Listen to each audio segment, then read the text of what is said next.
parece que às vezes nós distorcemos ou ignoramos a natureza da queda e as suas consequências. Deus não criou o homem para que através do homem pudesse expressar o machismo. Deus criou o homem, o masculino, porque ele tinha em vista o seu filho. Ele tinha em vista o seu reino, o seu governo.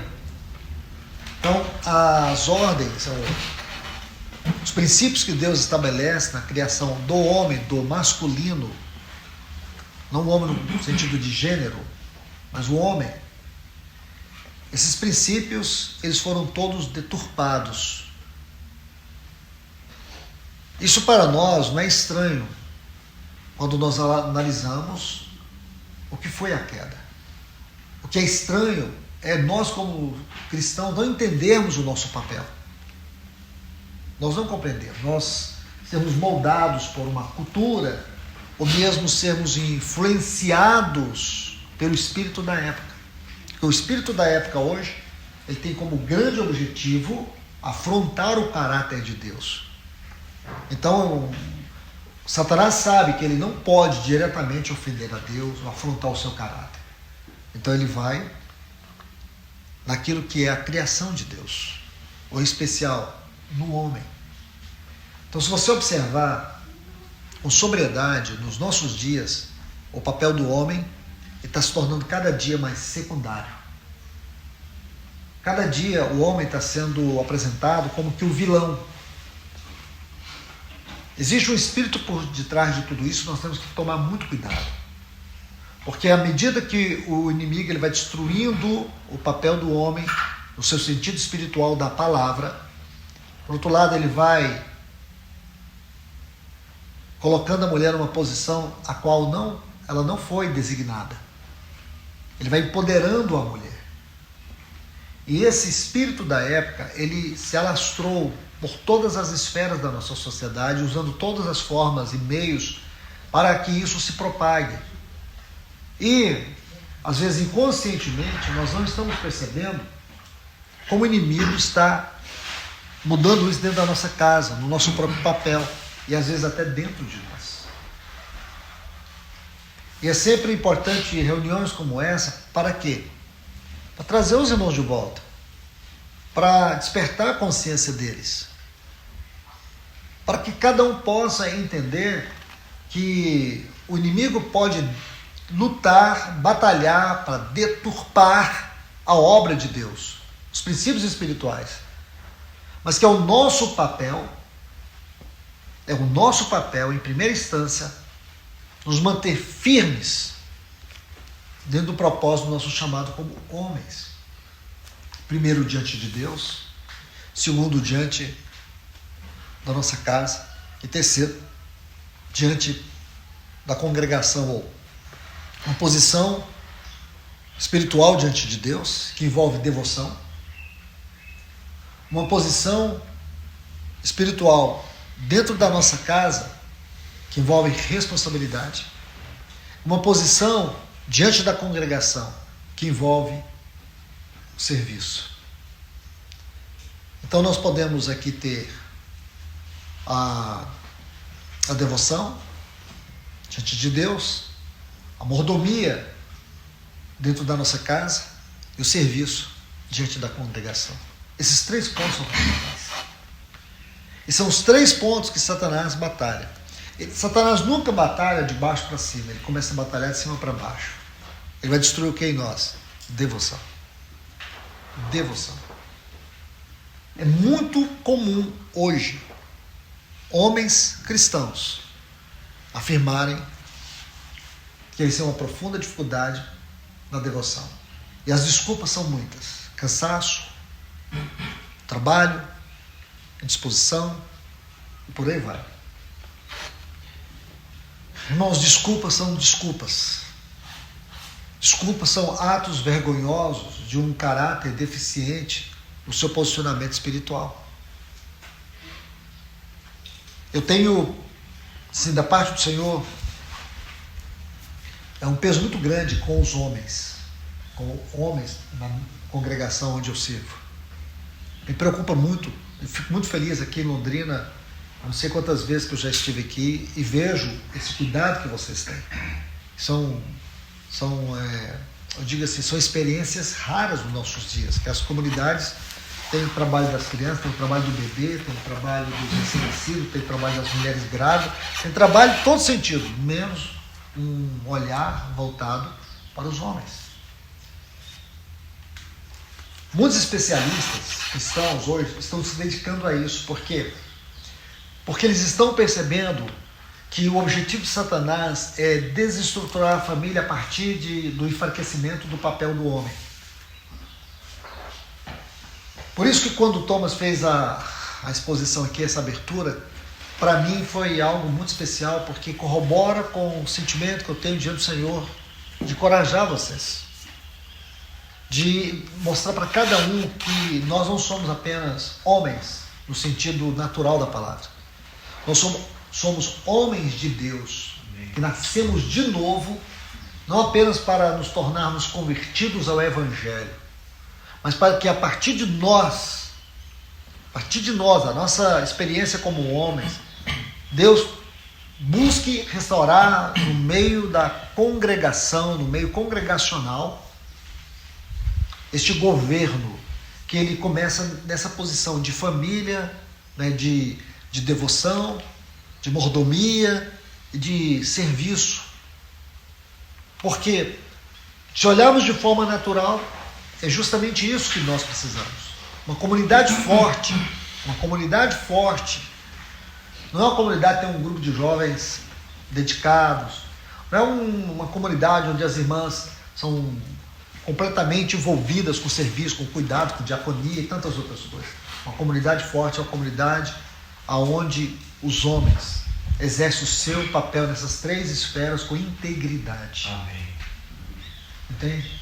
Nossos irmãos, você já percebeu que os princípios bíblicos são assim, 20 princípios bíblicos para isso, ou 30 fundamentos, não, geralmente é 2, 3, 4, é pouquinho, né? Olha os fundamentos doutrinários: Cristo, a igreja, a cruz, o rei, 4. Olha os fundamentos práticos: doutrina dos apóstolos, comunhão, partir do pão, as orações. Tão facinho, irmãos, né? Deus simplificou tanto, é tudo assim tão simples. E agora que a gente pode ver 3 pontos importantes: a devoção, a mordomia e o serviço. Então, quando olhamos aqui a questão da devoção, irmãos, não é uma hora para a gente refletir como que está a nossa devoção? A gente vê tanta coisa. Esses dias eu fui convidado para compartilhar com o presbitério. Eles estão enfrentando muitas lutas lá na comunidade deles. E realmente, né, a Thomas sabe disso. Isso é tão desgastante para nós, sabe, irmãos? Porque a gente não é superior a nada, nem nós estamos numa posição em que os irmãos devam reverência, ou como se se sentisse assim, na condição de ter que prestar contas, né? Ou como se nós fôssemos médicos de causas impossíveis. Nada disso, irmãos. Nosso serviço é estritamente diante do Senhor. Então pesa muito saber disso. Mas aqueles irmãos queriam uma comunhão. Eu já venho acompanhando alguns casos. Eles não são lá de Goiânia, de uma cidade próxima, lá de Brasília. E aí, tratando ali os assuntos, né? Tratando. Aí eu pude perceber ali, né, que um dos pontos nevrálgicos da situação que era um dos presbíteros. Eu fiquei vendo naquela semana ele e a esposa dele filmando ele lá, porque o time dele jogar lá na cidade. E a esposa filmando ele, né? E vibrando, tem aquela coisa, mostrando ele, ela filmando e postando no Instagram. Lindo, né, irmãos? Um homem que deveria, diante da igreja, expressar o ministério profético, o ministério de mestre, vibrando ali. E naquela reunião estava todo ele emudecido, né? Cheio de razão, tentando explicar, tentando justificar. E a comunidade morrendo. Então os irmãos ali, olha, os irmãos estão estimulados. Mas onde está o problema? A gente quer culpar os irmãos. Não é verdade? A gente quer culpar os irmãos. Que a igreja não ora. É que nós estamos fracos aqui na palavra. Os irmãos não cooperam, os irmãos não contribuem. Os irmãos não têm disponibilidade de servir.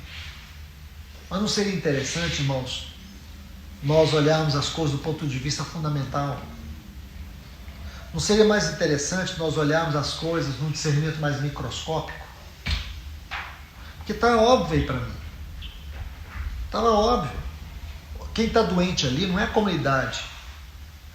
Quem está doente ali é o canal por onde deveria fluir a vida. O serviço, a exortação, o ministério profético. O problema ali não é a trombeta, o problema é o trombeteiro. Compreende, irmãos? Então, esses sinais, para mim, demonstram uma degradação do discernimento que muitas vezes nós não temos, de percebermos onde realmente está o problema. Como que aquele irmão que deveria expressar diante da sua comunidade ali, ou não da sua, né, a comunidade do Senhor, mas da comunidade a qual ele serve, como ele deveria ser aquilo que Paulo diz para Timóteo, para que ele pudesse ser o modelo dos fiéis, para que ele pudesse compreender o grau de responsabilidade no qual ele estava envolvido. A gente perde isso, irmãos. Eu me lembro que muitos anos atrás eu li um escrito de um irmão puritano, onde ele dizia aquilo que as pessoas podiam fazer, mas que ele não podia. Né? Aonde que as pessoas podiam ir, mas você não pode ir. Era uma carta que alguém havia escrito para ele. Muitos podem fazer isso, você não pode. E a gente esquece disso. A gente esquece. A gente banaliza a nossa responsabilidade. Como que os nossos filhos vão olhar para nós e não vão ver um farol? Como que a esposa vai olhar para nós e não vai ter em nós um referencial? Eu estava compartilhando com um amigo, ele tem trabalhado muito. O Senhor colocou ele no meu coração para orar. E sempre que eu orava por ele viaja bastante, eu nunca orava para Deus guardar ele na estrada. Eu orava para Deus guardar o coração dele. Guarda o coração, guarda as emoções, guarda os afetos. Sempre. E eu mesmo ficava incomodado com essas orações. Por que eu oro sempre? Ele viaja muito. Então, há poucos dias ele me escreveu uma carta. Carta, a gente fala carta, mas é um WhatsApp, né? Vocês entendem. Me escreveu e fiquei muito preocupado, porque quando eu vi aquele texto daquele tamanho, a primeira frase é assim: Luiz, me perdoe. E eu falei, meu Deus. E eu estava num compromisso, né? Olhei assim e falei, leio, não leio. Os irmãos vão pensar assim, nossa, ele no culto ele ficou olhando no WhatsApp, eu leio. Estava no Instagram, na hora da reunião. Aí eu falei, Jesus, aí me perturbou o espírito. Aí eu fui vendo ali rapidamente ali, uma leitura dinâmica, fechei e falei, Jesus. Cheguei de viagem, liguei para ele, marcamos, sentamos, ele foi abrir o coração. E aí onde está o problema? Não é o problema daquele irmão, é o problema de todos nós. É o problema da gente viver a vida sem o discernimento dessas três áreas. E fui assim tocando com ele. Como é a sua devoção, irmão? Você é uma pessoa de grande responsabilidade dos irmãos. Como que é a sua devoção?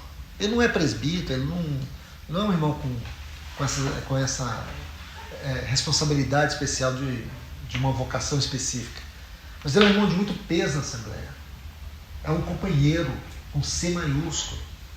Como está a sua devoção? Não tenho conseguido. Trabalhando demais. Aí vem as desculpas, né? Aí chega em casa cansado. Como que está o seu relacionamento com a sua esposa e seus filhos? Ah, Luiz.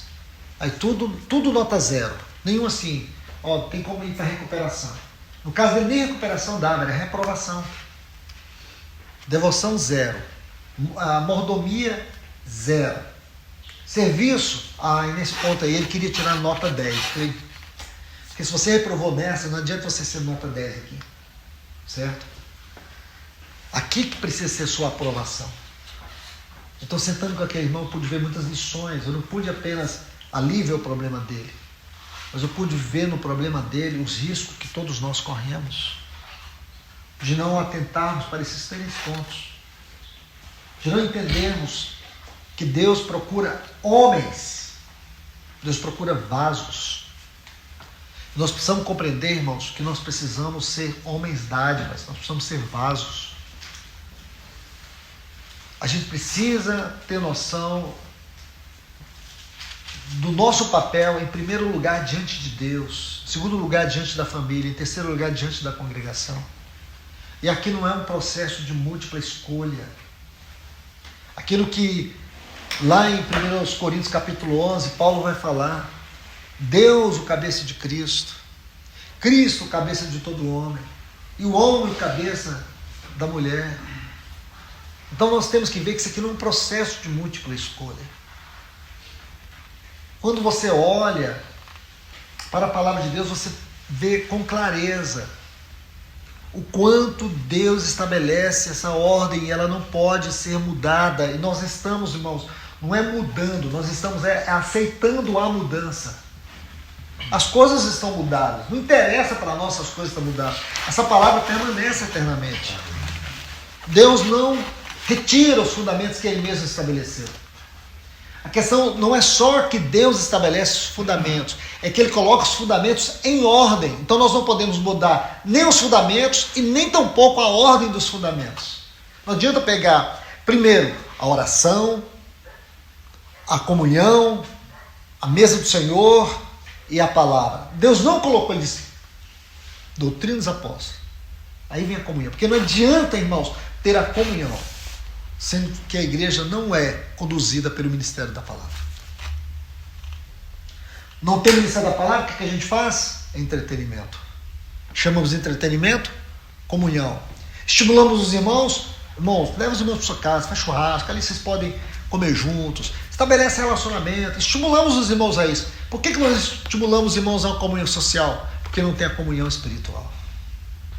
Por que a mesa não tem ênfase?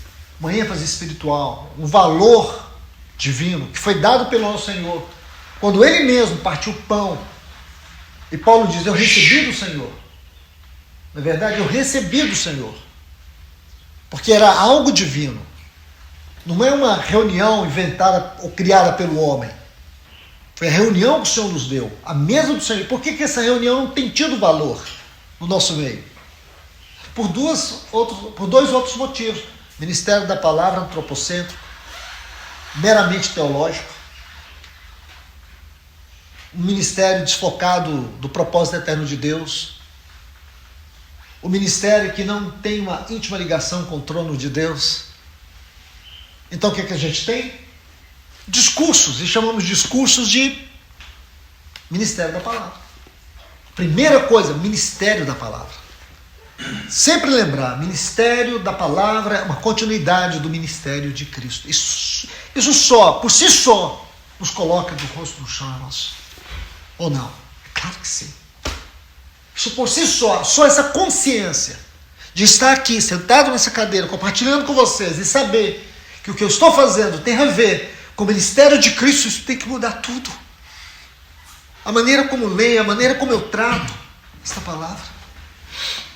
E não estou falando de mim, estou falando de cada um de nós.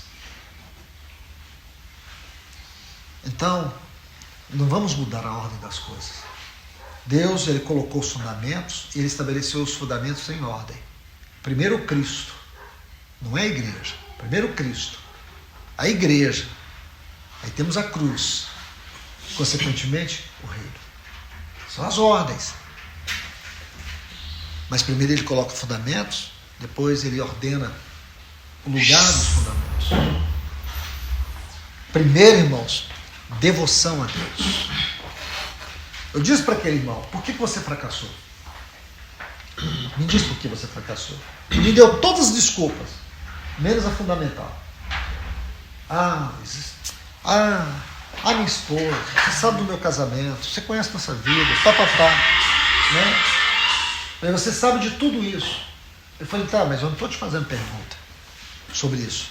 Estou falando qual foi o ponto fundamental que você ignorou. Aí ele acordou. Foi o meu relacionamento com Deus. Da chave.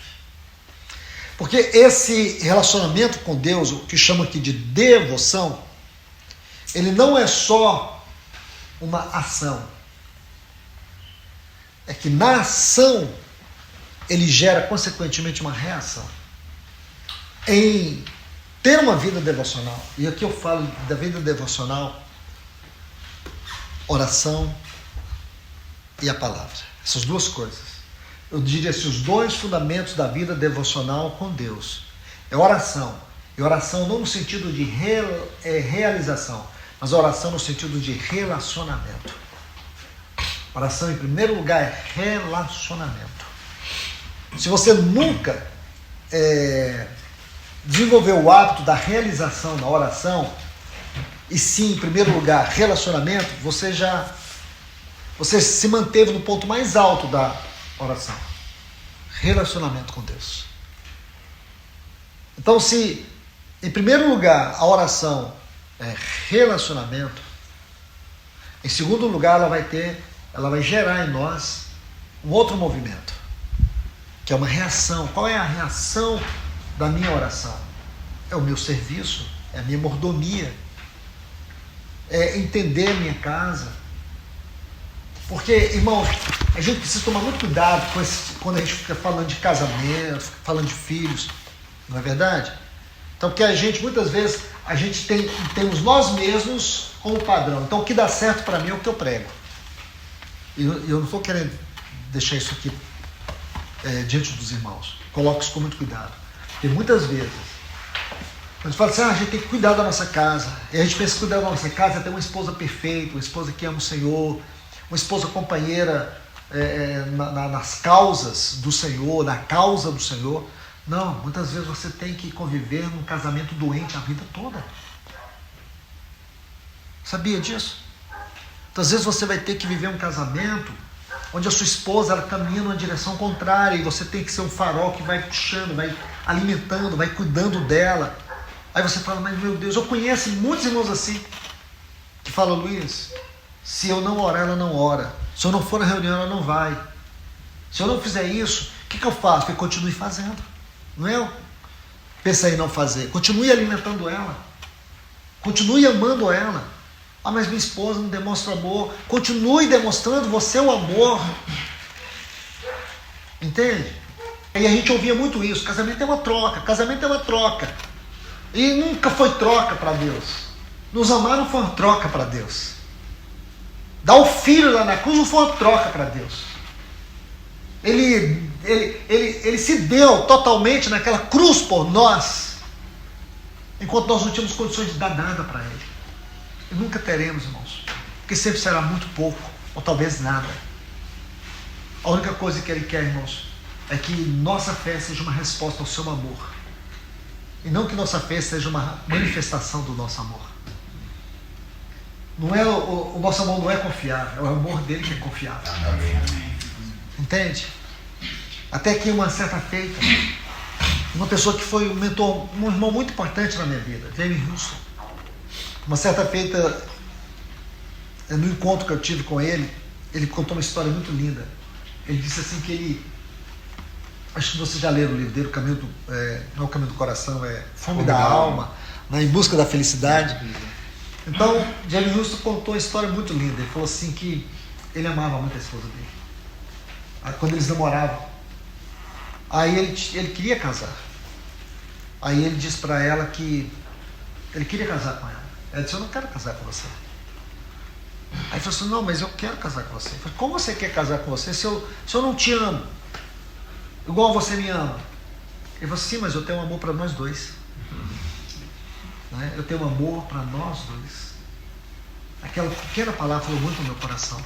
Eu conto isso aqui para minha vergonha. Para ver, porque nós precisamos entender, irmãos, essa escola de Cristo na nossa vida. Essa busca pela felicidade é um dos maiores fracassos da humanidade, em especial dos cristãos. Deus não nos chamou para sermos felizes no casamento. Deus não nos chamou para sermos felizes e realizados na nossa vida financeira. Deus nos chamou para que nós pudéssemos ser realizados em Cristo. Deus nos chamou para que Cristo pudesse nos suprir, não nossas esposas. Porque possivelmente nem nós suprimos elas. Então, o que nos mantém unidos? Cristo. Nossa devoção, nosso amor.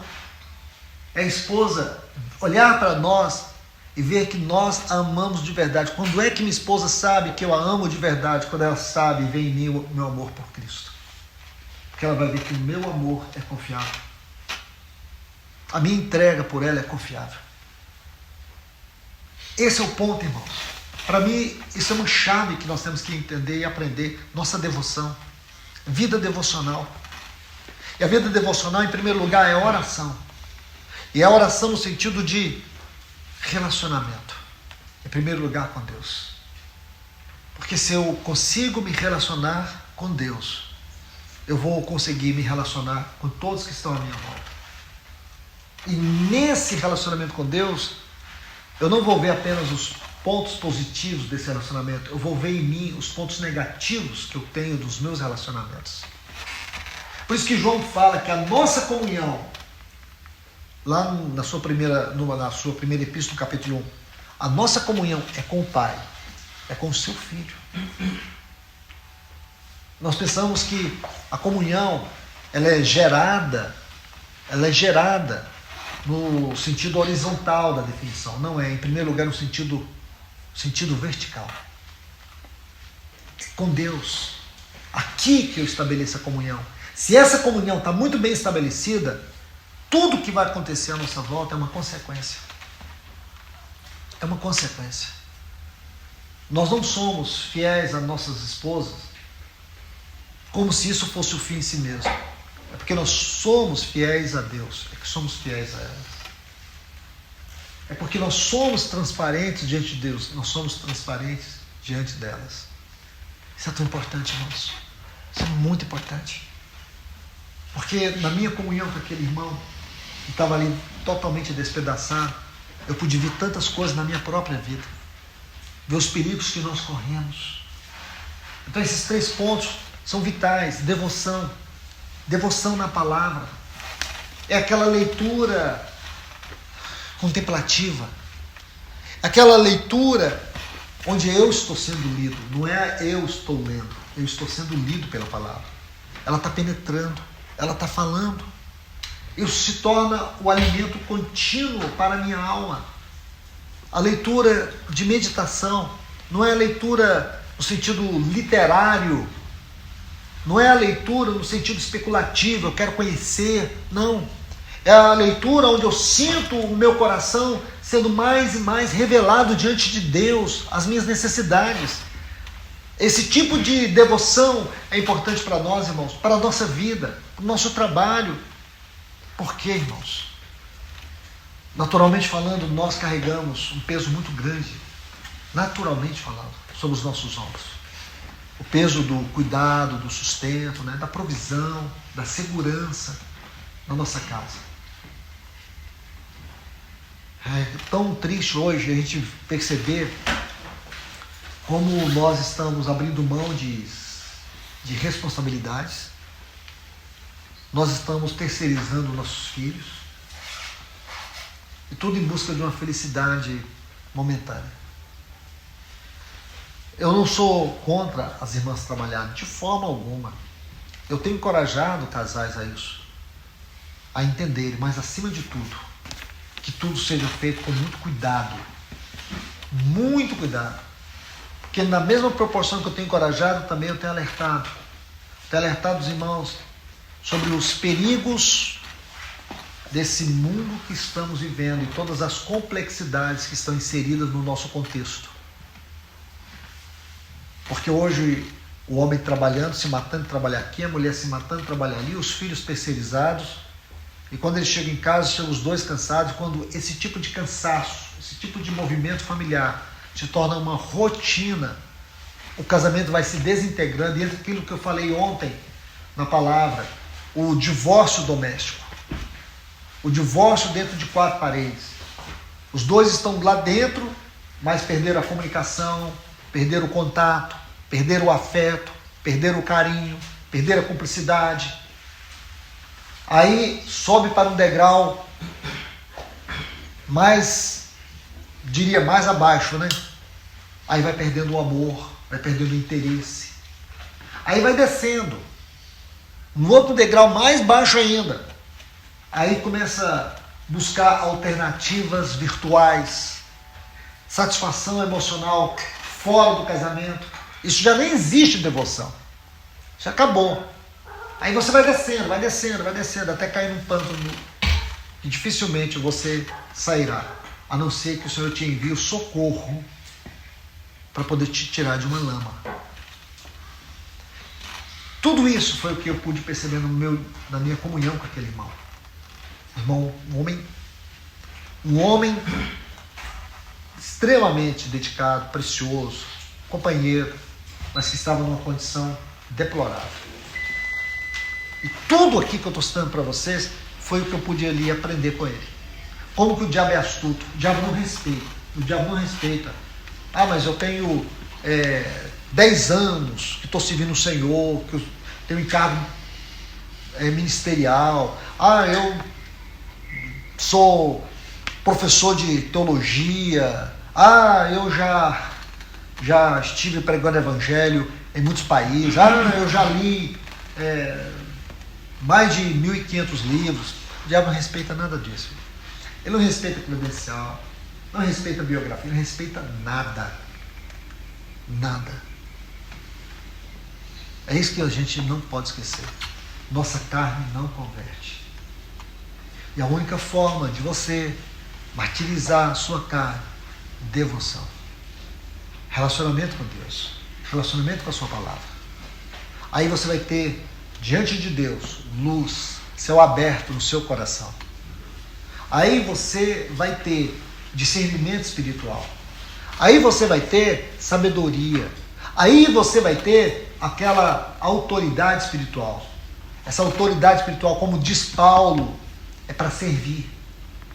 Aí sim você será um farol dentro da sua casa.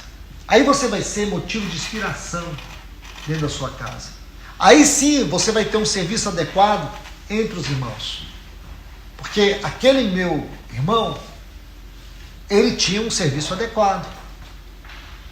Você entende? Ele estava como Marta servindo o Senhor na sua casa, fazendo tudo para o Senhor.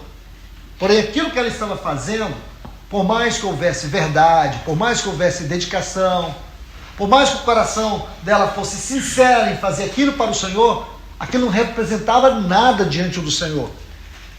É o serviço que Paulo chama em 1 Coríntios capítulo 13, madeira, palha e feno. Natureza humana, obra humana e glória humana. Por mais que houvesse um coração correto fazendo. E por quê? Porque em primeiro lugar, o que o Senhor busca em nós não é serviço, é devoção. O Senhor busca homens que o sirva por amor e não por recompensa. Compreende, irmãos? Esses pontos são fundamentais.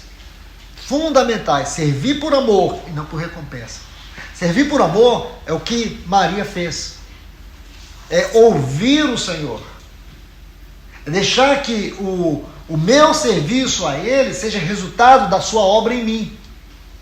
E não tem como Deus operar uma obra em mim sem um coração devocional. Porque Deus não opera por meio de mágica. Deus não faz mágica. Toda obra de Deus envolve um processo. O que nós chamamos de trabalho de cruz. Caminho da cruz.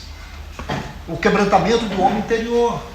Como que Deus vai operar dentro de mim, produzindo quebrantamento interior, sendo que eu estou caminhando numa rota completamente diferente de princípios que Ele estabeleceu?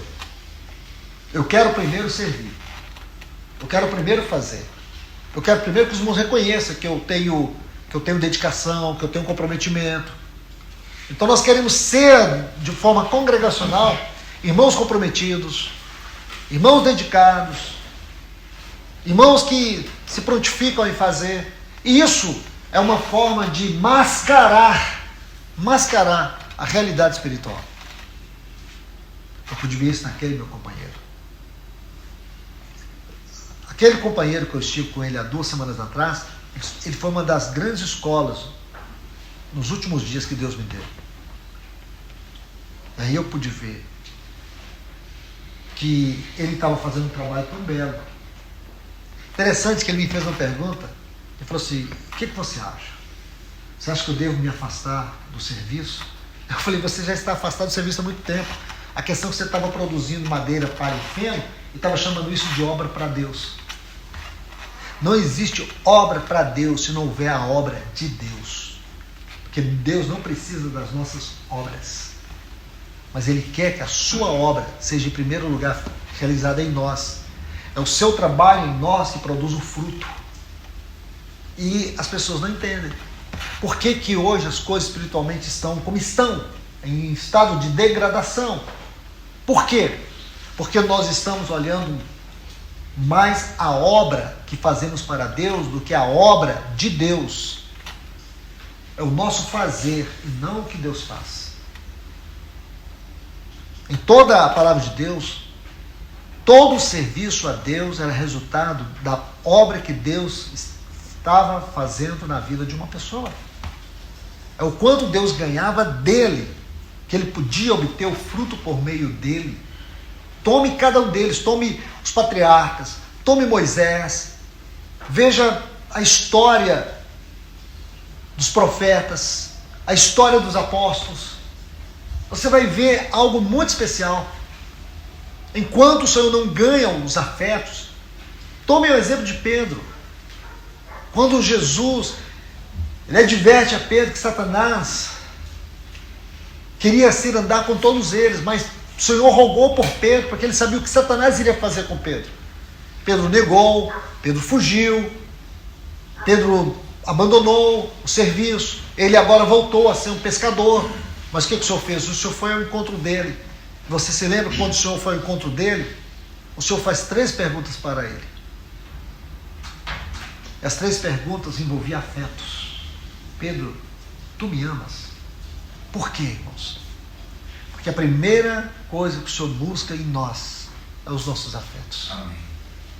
Em que sentido o Senhor busca os nossos afetos? Afetos rendidos. Pedro não diz para o Senhor que o amava como ele era amado. O Senhor diz para ele: Pedro, você tem ágape por mim? Ele nunca dizia assim: eu tenho ágape. O amor no sentido mais elevado da definição. Ele diz: eu tenho por ti filha. Eu tenho por ti companheirismo. Eu tenho por ti um afeto de um companheiro. É como se ele estivesse dizendo: eu tenho um amor por ti, não na forma que tu me amas. Eu nunca vou te amar como sou amado. Então, quando ele falava isso, o que o Senhor dizia para ele? Apacenta as minhas ovelhas. Entende? Isso é transformação de afetos, isso é a conquista dos afetos. E a conquista dos nossos afetos não é quando nós dizemos: Senhor, eu te amo do mais profundo do meu coração. É quando nós reconhecemos a incapacidade de amar como somos amados, mas estamos dispostos a nos render. É quando eu me rendo. Eu me rendo reconhecendo as minhas deficiências. Eu me rendo sabendo que eu não sou digno desse amor. Eu me rendo reconhecendo todas as minhas fraquezas. A mesma experiência Paulo teve com Deus, lá em 2 Coríntios capítulo 11. Paulo sabia que havia nele, de uma maneira muito especial, uma revelação profunda. Uma revelação arrebatadora. Ele chega a dizer que ele chega a tocar o terceiro céu, aquilo que os gregos chamavam de epurânios. Ele diz: por causa das grandes revelações que eu tive, e para que eu não me tornasse um homem soberbo à vista delas, o que o Senhor fez? Colocou um espinho na carne dele. O espinho não era para destruir. O espinho não era para matá-lo. O espinho era para mostrar sempre quem eu sou. Quem eu sou. O espinho era para abrir os olhos dele. E Paulo teve uma grande dificuldade com isso, claro que teve, como todos nós temos. Porque nós não queremos os espinhos. Quem é que quer o espinho na carne? Mas para mim isso é hipocrisia. A hipocrisia nesse contexto é eu não reconhecer as minhas fraquezas. Eu não reconhecer a disposição que eu tenho para fracassar. A soberba aqui, a hipocrisia aqui, é eu achar que eu tudo posso naquele que me fortalece. Opa, tem alguma coisa errada aí. Porque a ênfase não está no eu tudo posso, está naquele que me fortalece. Tudo posso, naquele que me fortalece. A ênfase está aí. Mas a gente coloca a ênfase assim, tudo posso, naquele que me fortalece. As pessoas nem ouvem, mas eu tudo posso. Não, tudo posso naquele que me fortalece. Essa é a ênfase. E aí o Senhor vai mostrar para Paulo. E para ele ficou claro. E o que ficou claro para Paulo ali, meus irmãos, nesse conceito secularizado de mundo hoje, o que o Senhor fez e falou, fez em Paulo e falou a Paulo, o mundo nunca vai entender. O Senhor diz assim para Paulo: a minha graça te basta. A minha graça te basta. Aí o Senhor vai mostrar o que significa isso. O meu poder se aperfeiçoa na sua fraqueza. Agora o perigo é nós tornarmos isso um chavão de retórica. Não é verdade? Nós tornarmos isso um chavão de retórica. É o poder se aperfeiçoa na fraqueza. O que quer dizer isso? Poder se aperfeiçoa na fraqueza. Isso não me torna passivo, isso me torna ativo. Aqui está uma chave muito importante. Isso me torna ativo. Aí você vai vendo, pega esse assunto em 2 Coríntios 12, volta para a Gênesis e você vai estudando. Você vai ver que isso sempre aconteceu, não com Paulo, mas por toda a Bíblia. O poder de Deus trabalhando nas fraquezas. Olha a história de Sansão. Enquanto ele estava lá forte, pegando os portões de Gaza, com uma queixada de jumento, matando seus inimigos, né? Sansão forte, ele fracassou. Mas quando ele estava lá, algemado, amarrado, naquelas colunas, seus olhos vazados, humilhado, envergonhado, ele destruiu todos os seus inimigos. O poder que se aperfeiçoa na fraqueza. E se nós perdermos isso de vista, o primeiro sinal evidente quando nós perdemos de vista a nossa fraqueza é o abandono da devoção. É o abandono. Por que a devoção? Deus não precisa da nossa devoção. Nós precisamos da vida devocional. Quem ganha com a nossa devoção não é Deus, somos nós. Somos nós. Porque aí nós somos fortalecidos. É aí que o poder se encontra com a fraqueza. Porque o poder de Deus, a fraqueza é nossa. Aí que tudo começa a mudar. Aí agora que eu vou compreender que no meio da complexidade conjugal, familiar, as dificuldades que eu enfrento no meu trabalho, as oposições, as lutas e tantas coisas que nos ocorrem, eu vou compreendendo pelo discernimento, pela sabedoria, pela habilidade, como eu trato todas as coisas e coloco tudo isso debaixo das mãos do Senhor. Eu começo a perceber que eu oro não é para mudar Deus, é que à medida que eu vou orando, eu estou sendo transformado. Eu não oro buscando resultados, eu oro mesmo não tendo os resultados, porque eu não busco resultados na oração, eu busco o próprio Deus na oração. Eu não busco na oração que Deus resolva os meus problemas, eu busco na oração ter mais comunhão com Deus, conhecê-lo mais, porque quanto mais eu o conheço, eu discerno a complexidade das minhas lutas, das minhas fraquezas, das dificuldades, aquelas que eu enfrento no meu casamento, aquelas que eu enfrento com os meus filhos. Então, quando eu passo por todas essas fases, aí sim o serviço é adequado. É o serviço de homens quebrantados. É o serviço daqueles homens que Deus encontrou para fechar as brechas. Entende, irmãos? Deus poderia fechar as brechas, mas Ele procura homens para tapar as brechas. Não seria assim óbvio nós dizemos assim, por que que Deus, sendo Deus, Ele não fecha as brechas? Por que que Deus, sendo Deus onipotente, Ele faz a sua obra contando com homens fracos como nós? Nós deveríamos olhar isso do ponto de vista da responsabilidade e do privilégio. E não mude essa ordem. Responsabilidade.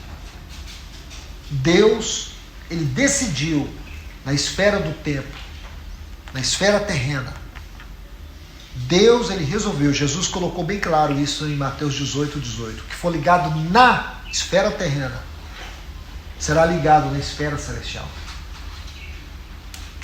Deus decidiu, desde que Ele criou o primeiro homem e deu a ele a autoridade sobre os peixes do mar, as aves dos céus, répteis da terra, Deus estabeleceu o homem aqui para que pudesse ser uma expressão do seu governo e da sua autoridade, do seu reino. Esse homem fracassou. Então Deus enviou o seu filho. E o seu filho não fracassou. Então ele se tornou o modelo do homem, ou de homem para nós. Porque em Cristo nós temos a ordem restaurada. Em Cristo Deus reintegra todas as coisas. Porque se Cristo não tivesse vindo, tudo estaria desintegrado. Então, Ele é para nós aquilo que Paulo diz em Filipenses capítulo 2. Ele é o nosso modelo. Ele é o nosso modelo. Esse é o padrão. E agora, nele, nós homens, por isso que Paulo diz lá em 1 Coríntios 11, que Deus é o cabeça de Cristo. E Cristo é o cabeça de todo homem. Aqui está a ordem. Aqui está a ordem. Então, se entendemos que Cristo é o nosso cabeça, e aqui Paulo não está colocando Cristo como aquele que encabeça a igreja, mas ele está colocando de uma forma restrita no homem, segundo o seu papel espiritual diante de Deus, diante da sua casa, diante do mundo e diante da congregação. Aquilo que Satanás está nesse exato momento procurando destituir, por que não dizer destruir? O papel do homem. Esse não é um papel secularizado. Em primeiro lugar, ele é um papel espiritual. Porque Satanás sabe que essa é uma forma dele destruir a obra de Deus, a igreja do Senhor. Tendo homens fracos, homens carnais, homens que não têm devoção, homens que deixaram de encabeçar sua casa. E encabeçar aqui não tem nada a ver com o espírito de ditador, aquele que se impõe, nada, não tem nada a ver com isso.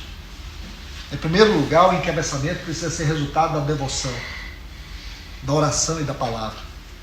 Sem a comunhão com Deus, tendo esses dois aspectos, oração e palavra, não há um encabeçamento adequado. Vai ter um homem ali dando cabeçada e não encabeçamento. Isso é muito sério, irmãos. Porque aí nós vamos ter uma igreja fortalecida no Senhor e na força do seu poder. Eu vejo muito, em muitos lugares, as irmãs extremamente ativas. Nada errado com isso. É muito bom. O problema é quando as irmãs são extremamente ativas e os homens são extremamente passivos. As irmãs se envolvendo, as irmãs trabalhando, as irmãs se dedicando. As irmãs que se dedicam ao estudo da palavra. E falo para vocês, estão fazendo isso, hein? Eu creio que aqui em Londrina, conhecendo algumas irmãs, eu ouço muito aí, ó. Ontem mesmo a gente estava aqui, estava ouvindo aqui as irmãs falando de grupo de estudo, estava lendo, as irmãs falando uma com a outra, porque nós estamos lendo junto aquele livro, dando exemplo, eu aqui só observando, lindo isso, dando glória a Deus. E nós? O que nós estamos lendo? Como que nós temos alimentado a nossa vida? Para trazer direção para as irmãs. Mas nós temos o Thomas, o Ricardo, temos irmãos que fazem isso para a gente. Né? Nós temos irmãos que terceirizam a nossa espiritualidade, então está tudo bom, a congregação. Temos irmãos ali que servem, olha a envergadura dos homens que servem. Então, eu estou na sombra deles, está errado. Não tem isso na Bíblia, que nós somos chamados para ficar na sombra de alguém. Você vai ver ali, na igreja de Atos, em nenhum lugar, irmãos, é interesse da Bíblia, ou do próprio Deus, claro, colocar as mulheres como papel secundário. Nunca foi. Mas é uma ordem estabelecida por Deus. Você vai ver o papel dos homens no livro de Atos. Você vai ver mulheres ali preciosas. Glórias ao Senhor por elas. É muito lindo você ver o papel da mulher do ponto de vista de Deus. É uma coisa singular. É um milagre da vida. Por isso que o homem, você vai ver que Deus, a sensação que eu tenho, irmãos, ignora isso aqui. Na hora que eu terminar de falar, vocês esqueçam, passou a borracha em cima. Deus criou o homem, rapidamente, do pó da terra, criou, mas a mulher foi um processo. Por que o processo? Por que Deus também falou, vamos aqui pegar mais uns grãos aqui e fazer uma mulher? Não. Porque Deus estava nos ensinando, não era sobre a criação do homem. Deus estava nos falando sobre Cristo e a igreja. Como aquela parte, a igreja é aquela parte tirada de Cristo. A mulher foi tirada do homem. Então, ela não é um vaso que tem que ser depreciado. Nada disso. Então, a história de Atos não tem em vista isso, irmãos. Tem em vista a ordem de Deus. Esse mundo não entende, essa cultura não entende. Esse mundo pós-moderno jamais vai aceitar o que nós cremos. Não é depreciar, não é desvalorizar, não é colocar a mulher em segundo plano. Nada disso. O que a Bíblia nos mostra é a ordem, é o fundamento, os fundamentos espirituais e a ordem que Deus os estabelece. É isso que nós estamos falando. E a ordem de Deus é primeiro o homem. E primeiro aqui não é questão de prioridade e nem de posição, mas de responsabilidade. Eu digo para vocês, irmãos, debaixo das mãos do Senhor, debaixo das mãos do Senhor, a nossa responsabilidade é muito grande. Nós vemos que Eva comeu do fruto, ela foi enganada. O homem foi seduzido. A serpente enganou. Então temos dois pecados aqui no Éden. O pecado do engano, que ele tem como consequência a queda, mas ele tem como origem a mentira, que nasce do próprio coração de Lúcifer, quando ele diz para si mesmo, a maior de todas as mentiras: subirei e me assentarei e serei semelhante ao Altíssimo. Ele contou uma mentira que ele acreditou e por causa dela ele fracassou. E nesse movimento de mentira, ele enganou. E a consequência desse engano é a sedução. Então sempre a nossa luta será contra a sedução. E o da mulher será contra o engano. Sem entrar nesses pontos, porque eles são muito interessantes, porque eles percorrem toda a Bíblia. Mas a gente tem que tomar muito cuidado, irmãos. Muito cuidado. E aí, volta ao ponto que eu estava falando. De nós entendermos o nosso papel. Adão, ele não guardou o jardim do Éden. Gênesis 2,15, ele tinha o papel de guardar. Ele tinha o papel de lavrar e guardar. No lavrar, o seu papel era a responsabilidade de cuidar da sua mulher, de prover para ela. Mas o guardar era protegê-la. Guardar envolve guardar de algo. Guardar significava que havia um perigo eminente. Havia possibilidade do perigo.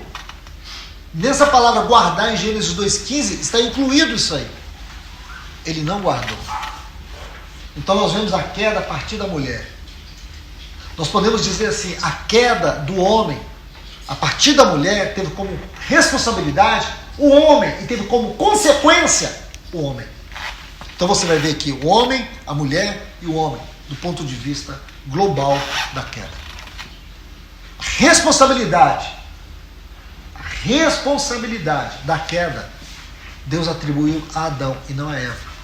Porque quando Deus vai tratar sobre o assunto da queda, Deus não vai atrás da mulher. Deus não fala com a mulher. Ele vai falar com o homem. Por quê?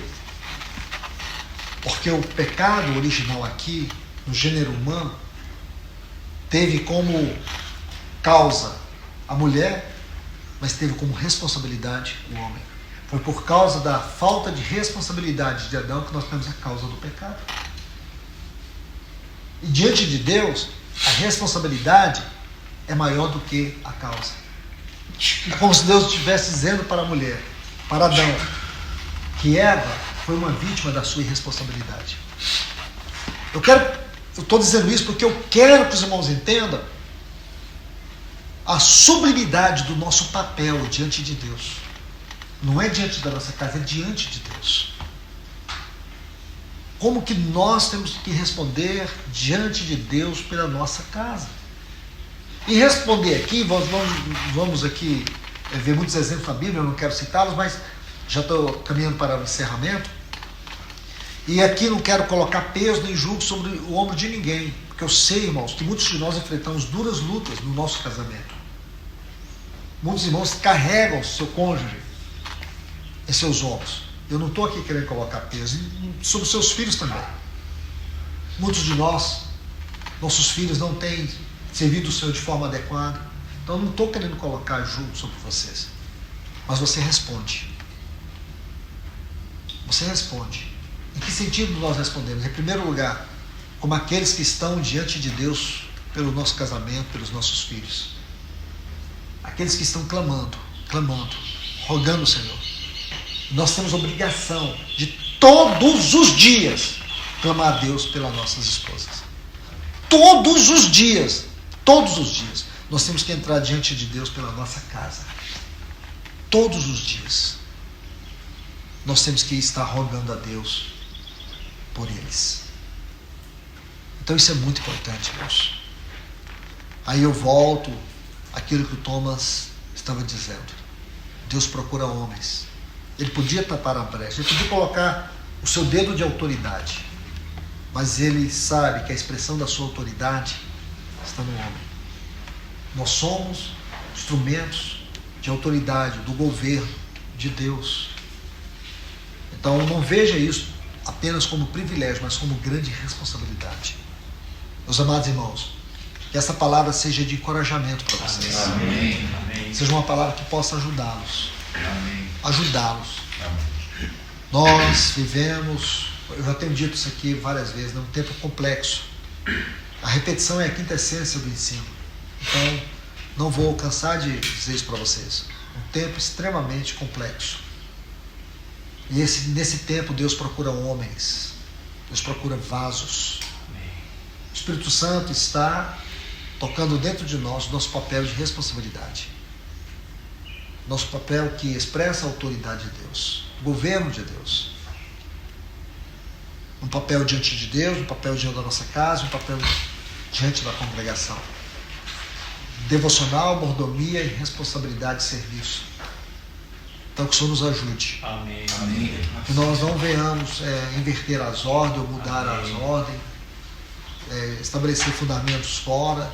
Que nós venhamos entender que, em primeiro lugar, estabeleça o seu relacionamento adequado com Deus. Amém. Se você não conseguir restabelecer o seu relacionamento adequado com Deus e querer ser um bom pai, querer ser um bom marido, você vai fracassar. Não adianta tentar servir os irmãos com toda a integridade, com toda a fidelidade, com toda a dedicação, sendo que você tem uma vida devocional fraca, É verdade. esquelética, raquítica, uma vida devocional vergonhosa. Você pode ter um trabalho aprovado diante dos irmãos, mas um dia você vai chegar diante do tribunal de Cristo e você vai ver que as suas obras serão julgadas e você será reprovado na sua responsabilidade e, consequentemente, isso terá consequências eternas no reino de Deus. Então, vamos aos pés do Senhor. Vamos aos pés do Senhor. Pedir que Ele ilumine o nosso coração. Que Ele nos ajude a restabelecer os fundamentos que estão todos desordenados na nossa vida. Senhor, me ajude a colocar ordem Amém. naquilo que é fundamental na minha vida. Meu relacionamento contigo. Meu relacionamento na minha casa. Meu relacionamento no meio dos irmãos. Amém. O Senhor vos abençoe. Você. Amém. Pai, nós te agradecemos. Muito obrigado por esse tempo juntos aqui. Amém. Senhor, nós não temos palavra para te agradecer pela tua bondade infinita. Nós clamamos aqui pela tua ajuda, Senhor. Sim, sim. Senhor, nos ajude a colocar em ordem esses fundamentos. Senhor, passe em revista a nossa alma. Amém. Sim, sim. Amém. Quantas coisas desordenadas existem dentro de nós. Senhor. Nós temos mudado a ordem daquilo que é espiritual e fundamental. Nossa. Senhor, nós precisamos que, em primeiro lugar, restaure em nós uma vida devocional. Amém. Uma vida devocional na sua íntegra. Sim, sim. Nós precisamos de Ti, Senhor. Sim, Senhor. Precisamos como homens diante de Ti, na nossa casa e na Tua igreja. Nós precisamos ser homens no sentido integral da palavra. Amém. Homens que o Senhor pode contar para tapar as brechas. As brechas que existem no nosso casamento, na nossa família, Senhor. até mesmo, Senhor, na Tua obra, na Tua igreja. Nós queremos ser esses vasos adequados. Amém. Só com a Tua ajuda, Senhor. Amém. Só com a Tua ajuda. Amém. Recupere em nós Senhor. o encabeçamento de Cristo. Amém. Que Cristo possa encabeçar a vida de cada um de nós aqui. Amém. Porque possivelmente, Senhor, muitos de nós, ou alguns de nós aqui, estamos fora do encabeçamento de Cristo. Estamos tentando encabeçar nossas casas sem o encabeçamento de Cristo. E não há nenhuma possibilidade que o Senhor venha ser honrado na nossa vida, onde nós temos fracassado no nosso relacionamento com o Senhor. Senhor, o que nós precisamos nesta manhã, que o Senhor nos abra os olhos, Sim, sim. revele o grau de deficiência que há em nossa devoção. Nos ajude. Sim. Senhor, nós não queremos nos encontrar como Marta, fazendo coisas para Ti, enquanto nós não nos rendemos ao Teu fazer em nós, à Tua obra em nós. Senhor, nós queremos, como Maria está aos Teus pés, Amém. opere nas nossas vidas, Amém.